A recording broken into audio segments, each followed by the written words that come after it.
माझं नाव पल्लवी. मी दिसायला सुंदर आणि भरदार होते. माझं आयुष्य प्रेमाने भरलेलं असावं अशी प्रत्येक मुलीची इच्छा असते. तशीच माझी इच्छा होती. आमच्या घरी फार श्रीमंती नव्हती. माझे वडील एक छोटेसे दुकान चालवत. कधी कधी दिवसभरात इतकंही कमवलं जायचं नाही की घर नीट चालेल, पण आमचं जगणं साधं सोपं होतं. माझ्याबाबत आईबाबांची एकच इच्छा होती, पल्लवीचं लग्न चांगल्या घरात व्हावं आणि ती सुखी राहावी. वेळ आली आणि माझं लग्न झालं. माझ्या घरच्यांनी शक्य तितकं जमवून सगळं केलं. माझा नवरा सतीश एक जबाबदार माणूस होता. त्याचं हे दुसरं लग्न होतं. त्याला पहिल्या लग्नातून एक मुलगी होती, आरवी.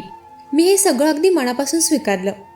मला वाटलं दुसरं लग्न म्हणजे त्याच्या आयुष्यातील एक गेलेलं दुःख आणि मी त्याला नवीन आनंद देऊ शकते.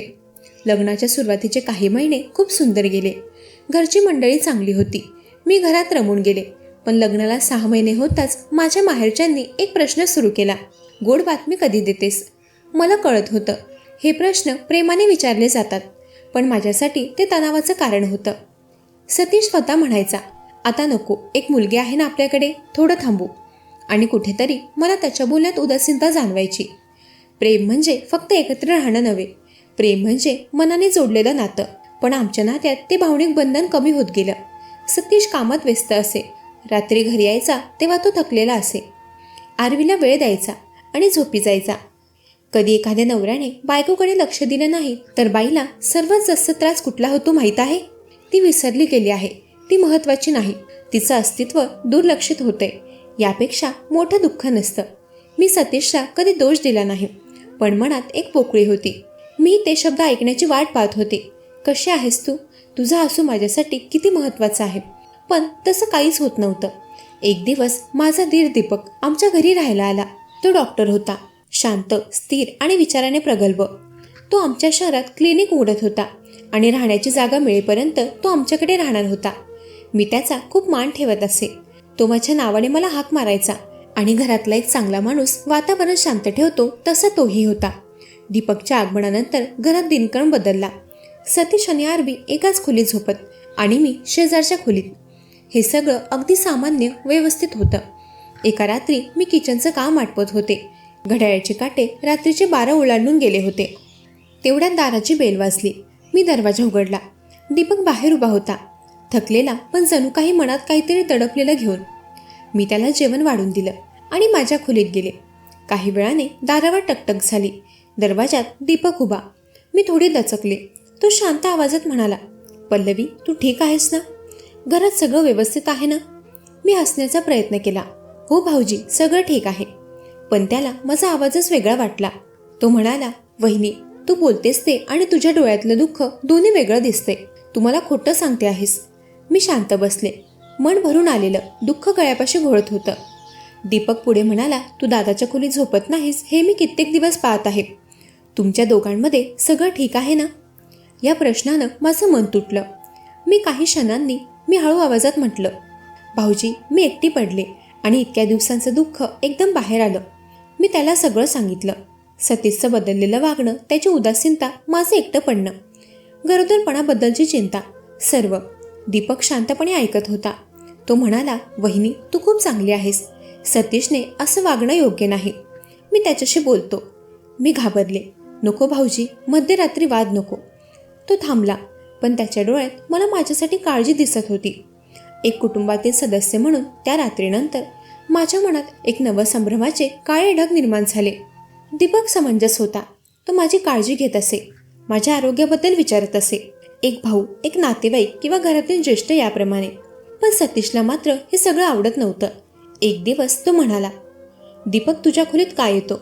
इतकी काळजी कशाला करतो तो? त्याच्या बोलण्यातील संशय मला खूप ताण देणारा होता. मी म्हणाले, तो डॉक्टर आहे, मला काही त्रास होतो का म्हणून विचारतो, एवढंच. पण सतीश शांत नव्हता. दिवसेंदिवस त्याचा संशय वाढत गेला. तो मला टाळू लागला. माझ्याशी जास्त बोलत नव्हता. मला जाणवलं, माझ्या संसारातील भेगा आता माझ्या हाताबाहेर जात आहे. घरातील तणावामुळे माझ्या तब्येतीवर परिणाम झाला. कमजोरी, ताण, निद्रानाश. दीपकने मधूनच डॉक्टरच्या भूमिकेतून मला काही चाचण्या करायला सांगितल्या. तो म्हणाला, वहिनी, तुझे हार्मोन्स थोडे असंतुलित दिसत आहेत. तणावामुळेही गरोदरपण उशिरा होऊ शकतो. मी शांतपणे ऐकत होते. एक स्त्री जेव्हा आई होण्याची इच्छा धरते पण प्रयत्न करूनही काही होत नाही, तेव्हा मी स्वतःलाच दोष देत होते. पण दीपक नेहमी म्हणायचा, तू स्वतःला दोष देऊ नकोस, तू निरोगी होणं महत्त्वाचं आहे. सतीश आता माझ्याशी नीट बोलत नव्हता. कधी तो माझ्याकडे बघूनही हसत नसे. कधी मी त्याला काही सांगायला गेले तर तो टाळून जाई. आणि मुख्य म्हणजे तो आता मला कोणत्याही गोष्टीत सहभागी करत नव्हता. रात्री तो आणि आरवी त्याच्या खोलीत, मी माझ्या खोलीत, असं वेगळं राहणं कधी कोणाला हवं असतं. एक दिवस मी त्याला जवळ घेऊ पाहिलं, त्याच्याशी बोलू पाहिलं. मी म्हणाले, आपण दोघं बोलू शकतो का? आपल्यातलं नातं आधीसारखं राहिलं नाही. तो म्हणाला, आता मला बोलायचं नाही, मी थकलोय. ही वाक्य मनावर बर्फाची तलवार असल्यासारखी वाटली. दीपकला माझ्या घरातील हे बदलत चाललेलं वातावरण जाणवत होतं. तो मला म्हणाला, वहिनी, सतीश तुला का टाळतोय? तो तुझा आदर करतो का? तू आनंदी आहेस का? मी काहीच बोलू शकले नाही. माझ्या डोळ्यातून पाणी आलं. दीपक माझ्या भावासारखा माझा आधार बनू लागला. पण याच काळजीनेच परिस्थिती अधिक गुंतागुंतीची झाली.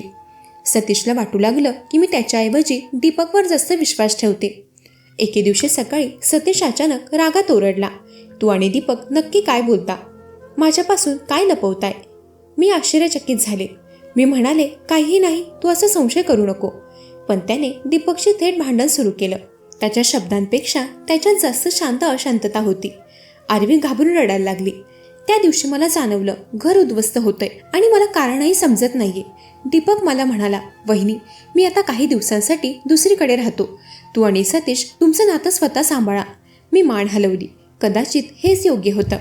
पण सतीशनं माझ्यावरच राग काढला. तूच त्याला इथून जा म्हणालीस का? मी रडत म्हणाले, नाही, मी काहीच बोलले नाही. पण त्याने ऐकलं नाही. दीपक बाहेर राहू लागला. घरात शांतता होती, पण मनात मोठं वादळ. मी स्वतःकडे लक्ष द्यायला लागले. आरोग्य, मन, घर, चाचण्यांचे रिपोर्ट आले. दीपकने फोनवर सांगितलं, वहिनी, तुझ्या रिपोर्टमध्ये एक समस्या दिसते, पण ती सोपी आहे. ताण कमी झाला की आपोआप ठीक होईल. ही गोष्ट सतीशला सांगायला मला वेळच मिळाला नाही. पण त्याच दरम्यान माझ्या आयुष्यात एक वळण आलं. एका संध्याकाळी सतीश घरी आला. तो अगदी शांत पण वेगळा दिसत होता. तो म्हणाला, आपल्याला काही काळ वेगळं राहायला हवं. मी थक्क झाले. काय? का? मी काय चूक केली? त्याने फक्त एकच उत्तर दिलं, मला विचार करण्यासाठी वेळ हवा आहे. ही वाक्य कोणत्याही स्त्रीसाठी मृत्यू समान असतात. पुढचे काही दिवस मी स्वतःशीच लढत होते. माझं नातं मी सांभाळू शकेन का? सतीश परत बदलेल का? आरवीचं काय? माझं काय? दीपकने मला फक्त एक मेसेज पाठवला, वहिनी, काही झालं तरी स्वतःला हरवू नको. तू खूप मजबूत आहेस. त्या शब्दांनी मला हिंमत आली. एक दिवस सतीश स्वतः माझ्याकडे परत आला. शांतपणे म्हणाला, पल्लवी, मला माफ कर. मी आश्चर्याने त्याच्याकडे पाहिलं. तो पुढे म्हणाला, मी राग, ताण आणि गैरसमजामध्ये काही गोष्टी चुकीच्या पद्धतीने पाहिल्या. दीपक आणि तुझ्या नात्याबद्दल मी चुकीचा संशय घेतला. तो फक्त तुझी काळजी करत होता आणि पहिल्यांदाच त्याने माझा हात हातात घेतला. तू माझ्यासाठी खूप महत्त्वाची आहेस. मी तुला एकटी सोडलं, पण आता मी तसं होऊ देणार नाही. माझ्या डोळ्यात अश्रू तरळले, दुःखाचे नव्हे तर दिलासा आणि शांततेचे. काही आठवड्यांनी आम्ही काउन्सेलिंग घेतलं. आमच्या नात्यातील गैरसमज दूर झाले. दीपक त्याच्या राहत्या घरी परतला. मी आणि सतीश पुन्हा जवळ आलो. आम्ही एकमेकांशी मोकळेपणाने बोलायला लागलो. तणाव कमी झाला, तब्येत सुधारली, नातं मजबूत झालं. आणि एका दिवशी डॉक्टरांनी मला सांगितलं, पल्लवी, तुला चांगली बातमी आहे. मी रडत हसले. सतीशनं मला मिठी मारली. जीवनात नाती तुटत नाहीत, ती फक्त गैरसमजाच्या धुळीने झाकली जातात. म्हणून कोणत्याही नात्यात संवाद असतो तेव्हा सत्य, विश्वास आणि समजूतदारपणा हे तीनच स्तंभ नात्याला मजबूत ठेवतात. पल्लवीची कथा आपल्याला एकच शिकवते, संशय नातं तोडतो आणि विश्वास नातं जोडतो. मंडळी, कशी वाटली कथा? ऐकत रहा मनाचे बोल.